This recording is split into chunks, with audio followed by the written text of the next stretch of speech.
தொடர்ந்து 10வது வார வெள்ளிக்கிழமையும் நமக்கு சாமி கும்பிட்றதுக்கான டைம்னு வச்சுக்கோங்களேன். ஹாப்பியாக இருந்துச்சு.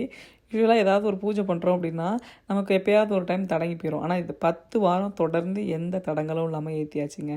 ரிட்டர்ன் ஸ்கூல் ஸ்டார்ட் ஆகிற வரைக்கும் கட கட கடன்னு எல்லா பூஜையும் முடித்தேன் அப்படின்னா எனக்கு ஹாப்பியாக இருக்கும். ஸோ 10வது வார வெள்ளிக்கிழமை ராகுகால பூஜைக்கு விளக்கு ஏற்றிட்டு நம்மளோட லஞ்ச் சாப்பிட வந்தாச்சுங்க. இன்றைக்கி லஞ்ச் பார்த்திங்கன்னா மில்லட் தான். சாம்பார் வந்து மிளகா கிள்ளி போட்ட சாம்பார் சொல்லுவாங்க இல்லையா, அதுதான் வச்சுருக்கேன். ஸோ சாப்பிட்டு முடிச்சுட்டு அதுக்கப்புறம் என்னோடய வேலைகளை பார்க்க ஆரம்பித்தாச்சு. கீப் ஆன் ஒரு கமெண்ட் வந்துக்கிட்டே இருக்குது. அது என்னன்னு பார்த்தீங்க அப்படின்னா, நீங்கள் எந்த ஸ்டேட்டில் இருக்கீங்க, எந்த ஸ்டேட்டில் இருக்கீங்க, எந்த ஸ்டேட்டில் இருக்கீங்க. நான் வந்து இலினாய் ஸ்டேட்டில் ப்ளூமிங்டன்ற பிளேஸில் இருக்கேங்க. ஸோ கீப் ஆன் இந்த கமெண்ட் வந்துகிட்டே இருந்ததுனால தான் சொன்னேன். அதுக்கப்புறம் வீட்டில் பார்த்திங்க அப்படின்னா பசங்களுக்கு கொஞ்சம் ஸ்நாக்ஸ் எல்லாம் செஞ்சு வச்சுருந்தேங்க. ஸோ அதெல்லாம் எடுத்து வச்சுட்டு சாட்டர்டே சண்டே லீவுக்கு ரெடி ஆயாச்சுங்க. ஸ்நாக்ஸ் காரா பூந்தியும் கப் கேக்கும் பண்ணியிருந்தேன். அது ரெண்டையும் எடுத்து முன்னாடி வச்சுட்டேன் அப்படின்னா பசங்க வேணுன்றப்போ எடுத்து சாப்பிட்றதுக்கு ஈஸியாக இருக்குங்க.